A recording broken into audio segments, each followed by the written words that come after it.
Hello, and welcome to this episode of Knitting the Notes with Dr. B. Today I want to talk about some basic aspects of piano technique that will help you to produce a consistently good tone at the piano. The first thing to think about is your fingertips and how to make them firm. Most people find that somewhere between the puffy pad on their fingers and the nail is a good place to connect with the piano. Bear in mind that we connect with the instrument at the fingertip. That's the point of connection. So you want that to be as good as possible.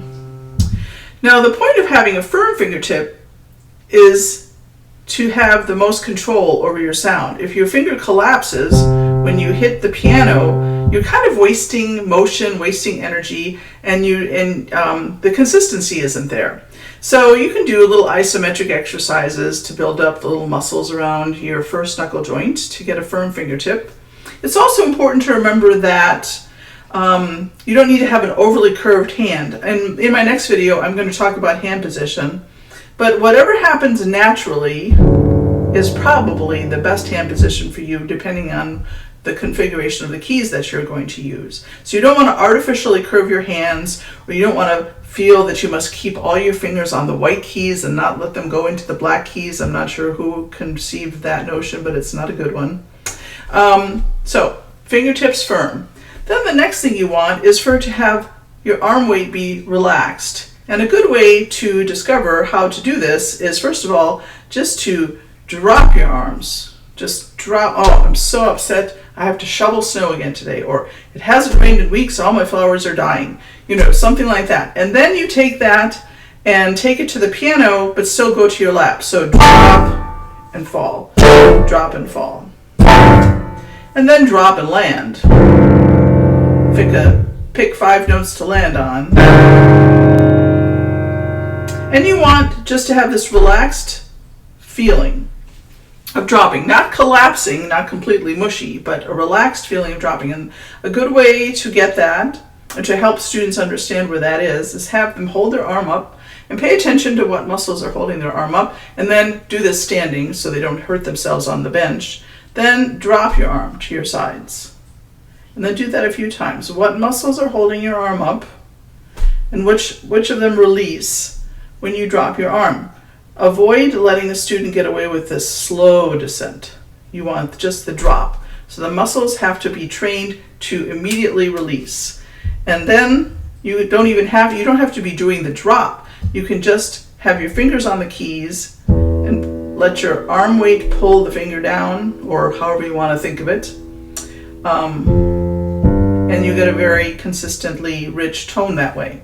Another thing to think about is that I'm making this at home. So I live in a condo, so I have a nice not just weighted keys keyboard, but also it has little hammers inside that get thrown. I think it's called a hybrid digital.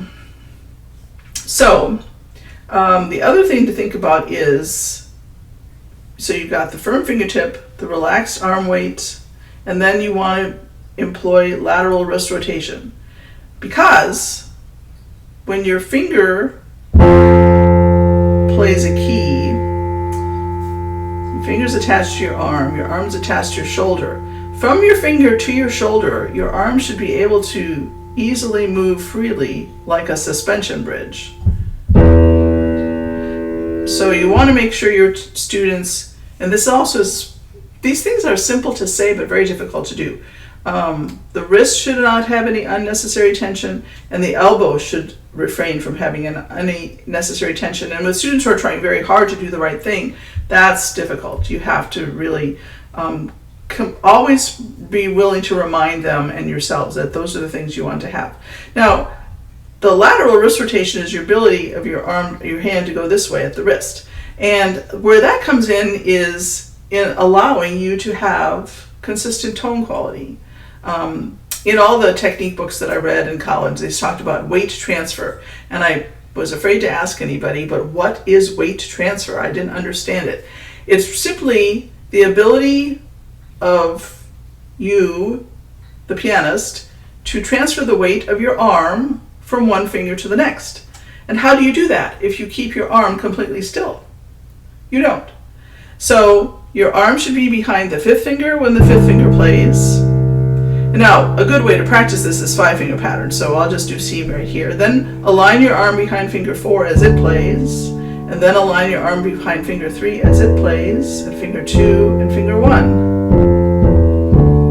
And so if you're a teacher who teaches your students to play 5-finger patterns before they learn the scales, then you could just have them practice this in every 5-finger pattern. It makes more sense to do it each hand alone because they can really focus on each hand then. So you want them to focus on the fingertip. Getting back to the fingertip for a moment. Most of the time, you're going to be able to use the spot on your finger between the nail and that little poofy pad. For when they get more advanced, for Debussy, you might want a flatter finger. If you're doing Baroque and early classical music, you might want a more curved finger closer to the nail just to get the right tone quality. But for the most part, you can be here.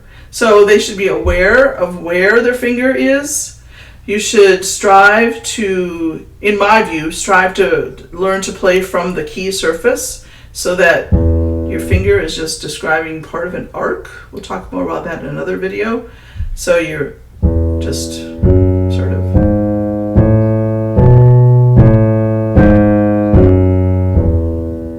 So those simple steps, I think, can get somebody on the path to having a beautiful tone, having a ergonomically sound technique. This will keep them from developing injuries and allow them to go as far as they want to technically at the piano. Thank you for listening to this episode of Knitting the Notes with Dr. B.